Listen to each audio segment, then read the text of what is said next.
김세희 씨 구속 관련돼서 지금 뜨겁잖아요. 어떻게 좀 생각하세요? 이 사건에 앞서가지고 저희가 어떤 영상을 찍는 원칙들에 대해 가지고 한번 말씀을 드리고 자세한 이야기로 들어가면 좋을 것 같아요. 저희가 어떤 공익적 가치를 차익보다는 좀 우선하면서 사실 이 영상을 만들어가고 있고요. 저희가 늘 리마인드하는 원칙이 두 가지가 있거든요. 첫 번째, 그러니까 누구나 다 하고 있는 이야기는 하지 말자. 많은 사람들은 이 얘기를 하고 있지만 이 사건의 이면에는 이런 관점도 있고 이런 부분에서도 좀 더 많은 관심과 이야기가 필요해. 그런 부분에 대해 가지고 우리가 이제 영상을 만들어가고 있고요. 아무리 새로운 관점이고 새로운 이야기라고 하더라도 누군가를 비난하거나 또 그 이야기 때문에 심각한 갈등이 발생하거나 하는 것들을 우리가 좀 지양하자 라고 해서 남들이 이야기하지 않고 남들이 바라보지 않는 관점에 저희가 조금 조명을 비추고 이야기를 해서 이 사회에 도움이 되는 그런 이야기들로 저희 영상을 만들어 갔으면 좋겠다 라는 것이 저희 채널의 원칙이자 큰 방향성이거든요. 그래서 그런 부분에서 사실 오늘은 이 사건의 본질에 대해서 그리고 이 사건의 의미에 대해서 저희가 좀 얘기하고 앞으로 어떻게 될 것인지 많이 궁금해 하시더라고요. 그런 부분들도 좀 말씀 나눴으면 좋겠어요. 무슨 혐의로 지금 구속된 거죠? 알려진 바로는 정통망법 명예훼손과 성폭력처벌법 위반 등으로 지금 이제 구속됐다고 알려졌거든요. 명예훼손으로도 구속되는 건가요? 일반적으로는 사실 명예훼손으로 구속이 되기는 어렵죠. 이번에 명예훼손으로 영장을 청구한 것도 되게 좀 이례적인 영장 청구이긴 하거든요. 법정에서도 검사님들이 구속 사유로 강하게 말씀하실 때 주로 하시는 말씀이 이 사건이 중대하다 이런 얘기를 많이 하시고, 법원에서는 실무적으로 봤을 때 영장에 대한 가장 중요한 어떤 판단 기준은 증거인멸과 도주 우려, 이것을 가장 크게 보거든요. 그러니까 약간 관점이 달라요. 수사기관은 증거인멸과 도주 우려가 조금 부족하더라도 이 사건이 중대하다 싶으면 영장을 치는 경우가 많이 있어요. 근데 법원에서는 이 사건이 중대하더라도 증거인멸과 도주 우려가 없으면 영장을 기각시키는 경우가 있어요. 그래서 저희가 사실은 이제 경제범죄 전문 폼이다 보니까 뭐 사기나 횡령이나 배임 같은 사건을 많이 하고 그중에서 피해액이 5억 원이 넘어가는 사건들 같은 경우에는 중대 사건으로 보기 때문에 영장 청구를 많이 한단 말이에요. 특히나 뭐 중앙지법 같은 경우에는 저희가 많이 들어가서 경험하는데 김세희 씨 사건을 담당하신 그 판사님과 두 번 이제 영장 실질 신문을 했었는데, 제가 기억하는 그 이제 판사님께서는 최대한 중립적으로 사건을 바라보시고 차분히 이끌어가시는 스타일이었단 말이에요. 이제 보통은 어떤 구속 요건에 대해서만 조금 집중하시는 판사님도 계시고 혐의의 어떤 상당성이라든지 범죄 중대성에도 좀 집중을 하시는 판사님이 계신데, 제가 기억하는 판사님께서는 어떻게 피해 보로 할 건지, 형사가 끝나면은 민사손해배상은 어떻게 이어지고 거기에 대해서 어떤 준비를 하고 있는지, 이 사건의 어떤 실체적 해결을 위해서 정말로 이렇게 깊게 들어가시고 그 실력뿐만이 아니라 어떤 절차 진행의 측면에서 그리고 인격적으로도 상당히 훌륭하시다라는 느낌을 제가 두 번 다 받았었거든요. 김세희 씨가 구속된 이유는 추측하기로는 그 판사님께서도 증거인멸과 도주 우려, 이 두 가지를 좀 집중적으로 바라보시고 판단하지 않으셨나 라는 생각이 들어요. 증거인멸이라는 거는 물적 증거하고 인적 증거로 나눌 수 있잖아요. 물적 증거 같은 경우에는 김세희 씨가 그 김세론 씨의 음성 파일을, 카카오톡 그런 내용들을 위조를 했냐 안 했냐가 지금 이 사건의 핵심적인 쟁점인 거잖아요. 그렇다고 하면은 이게 위조가 했냐 안 했냐를 우리가 판단하기 위해서는 원본이 있어야지 이 위조 여부를 판단할 수 있잖아요. 내가 위조하지 않았습니다 라고 주장하면 그 원본을 제출하면 되는 거잖아요. 근데 지금 김세희 씨는 원본을 제출하지 않고 또 그 원본을 자신들이 전달했다는 그 사람들도 지금 원본 제출을 어떤 형태든지 간에 지금 거부하고 있는 것으로 지금 제가 알고 있거든요. 그러니까는 수사관 입장에서는 당연히 이거는 증거를 인멸하거나 조작하거나 은닉할 수 있다, 이렇게 보는 거죠. 그 두 번째는 이제 그 인적 증거에 대한 부분이에요. 여러 가지 방송에서 김세희 씨가 말했던 그러한 내용들을 누군가는 줬을 거잖아요. 그 사람들과 김세희 씨가 말을 맞출 수 있는 거죠. 넌 이렇게 했다고 해라, 난 이렇게 했다고 할게. 왜냐면은 지금 이 사건이 수사하기 어려운 사건이 왜 그러냐면은 김세론 씨가 사망하셨잖아요. 그러니까 결국은 주변 사람들을 통해서 이 진위 여부를 가려야 되는데 그 주변 사람들을 충분히 배회하거나 협박하거나 해서 인적 증거들을 충분히 오염시키거나 훼손할 수 있죠. 그러니까 그 판사님께서 제가 어떤 피해 회복이나 이런 것도 다 물으셨다고 말씀을 드렸잖아요. 명예훼손이라는 범죄 행위가 인정이 되면 당연히 이제 김수현 씨 측에서는 이 범죄 행위를 가지고 민사로 넘어가서 불법행위 손해배상을 할 거란 말이에요. 알려진 바로는 그게 최소 300억이다 라고 좀 주장하고 있잖아요. 그렇다고 하면은 김세희 씨가 이것을 감당할 수 없고 그러면은 도망가 버리자 할 수 있고, 조심스러운 얘기지만은 가로세로 연구소에서 김세희 씨와 같이 함께 했던 김용호 기자가 극단적인 선택을 하셨잖아요. 극단적인 선택도 수사기관은 일종의 도주로 본단 말이에요. 그러니까 이게 도주 우려가 인정이 되는 거예요. 이런 측면에서 증거인멸과 도주 우려가 인정되지 않았을까, 저는 그렇게 생각하고 있어요. 저 개인적으로는 이것은 김수현 씨에 대한 어떤 개인에 대한 단순한 명예훼손 사건은 저는 아니라고 보거든요. 그 명예훼손 행위로 인해서 출연이 무산된다든지 해가지고 정말로 수백억의 피해를 받았고, 김세희 씨는 그로 인해서 유튜브 조회수가 올라간다든지 후원금을 받는다든지 경제적 이익을 누렸잖아요. 저는 사실 이것이 일반적인 명예훼손 사건으로 바라보기보다는 이 사건의 본질을 명예훼손을 이용한 경제범죄라고 저는 생각해요. 김수희 씨가 기본적 사실도 정리 안 된 엉터리다. 수사기관을 고소하겠다 이런 식으로 얘기를 했더라고요.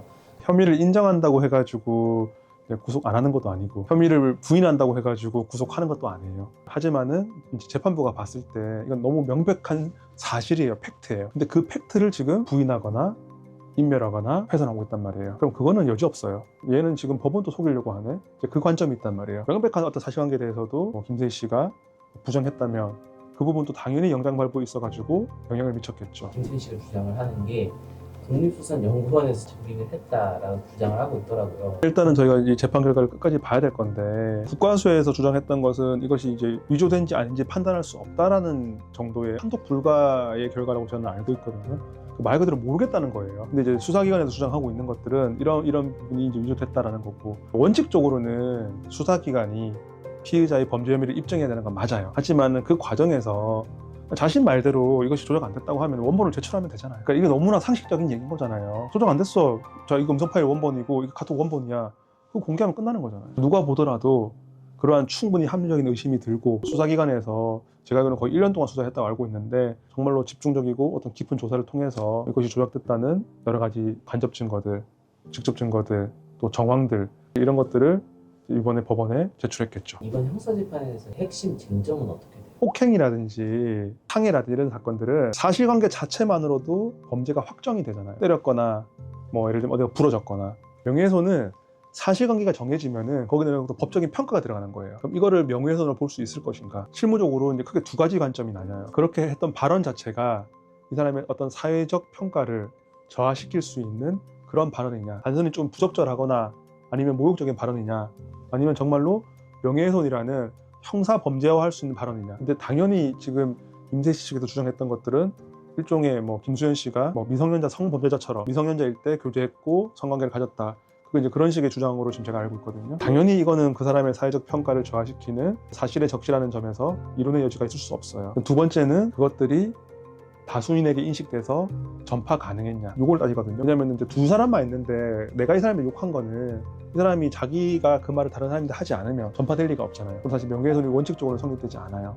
전파 가능성은 말 그대로 전파 가능성이에요. 전파 안 돼도 돼요. 다수인이 인식됐는데 그 다수인이 본인이라든지 아니면 나의 어떤 부모님이라든지 해서 나인데 불리한 얘기를 나 스스로 하거나 우리 엄마 아빠가 할 리가 없어. 그런 어떤 특별한 사정이 없으면은 다수인에게 인식된 것은 전파될 수 있다고 봐요. 그것이 전파 가능성 이론이거든요. 지금 김수현 씨 사건은 대한민국에 다 전파가 됐잖아요. 대한민국이 뭐예요? 세계에 다 전파가 됐잖아요.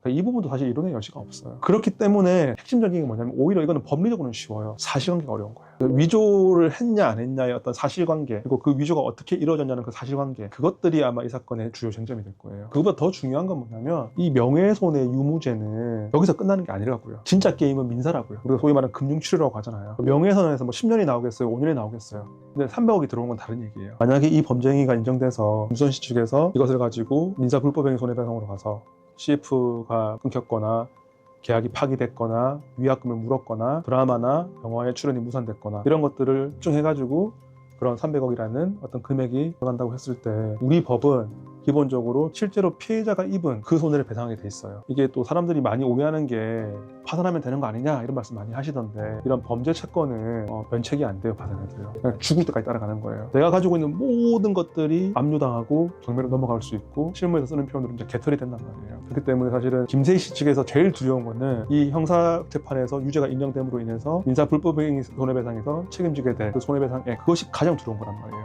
어느 정도 형량 나올 걸로 예상하세요? 대부분이 이제 재판 단계에서 어떤 식으로 주장을 하냐면은 나는 이런 걸로 알고 있었다. 그 무죄 주장을 하면서도 가사 달리 보셔서 이걸 명예훼손으로 본다 하더라도 이러한 점을 고려해 주셔가지고 선처해달라.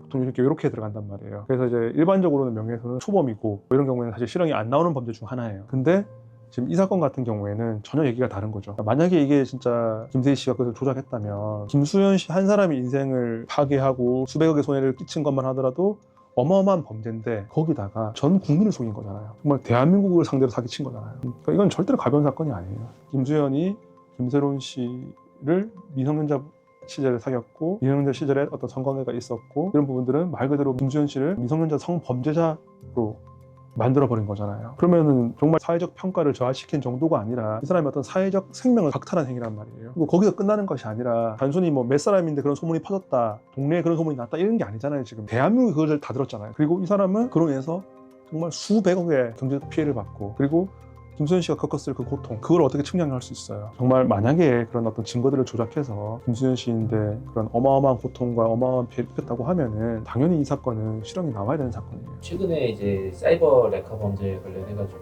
되게 엄하게 처벌하고 있더라고요. 작년이었나요? SBS에서 인터뷰도 하고 있었었는데 그때 라는 분이 음주운전 하시는 분들을 추적하는 어떤 컨텐츠를 가지고 방송을 하시다가 음주운전자께서 도주하시는 과정에서 사망하시는 사건이 발생했었어요. 그래서 이제 그때 이것이 뭐 죄가 되느냐 안 되느냐 해가지고 격렬하게 이렇게 논쟁이 있었고 일종의 어떤 사적 제재의 형태로서 사법당국이 이것을 방치하거나 이러한 어떤 처벌의 공백을 그대로 놔둘 리가 없다라는 그때 제가 말씀을 드렸었고 제가 얼마 전에 얘기 들으니까는 1심에서 1년 6개월 실형이 나왔다고 하더라고요. 그런 부분들에 대해서 법원은 이 사안을 상당히 엄중하게 바라보고 있는 걸로 지금 알고 있어요. 더 이상 우리 사회가 표현의 자유를 빙자한 개인의 인권이라든지 정보에 대한 이런 무자비한 침해에 대해서 더 이상 용납하지 않겠다. 사법부의 어떤 태도라든지 어떤 의지가 이번 구속영장 발부에도 조금은 뭐 영향을 미치지 않았을까 라는 저는 개인적인 생각을 좀 가지고 있고요. 그렇기 때문에 이 사건의 좀 본질을 바라봤을 때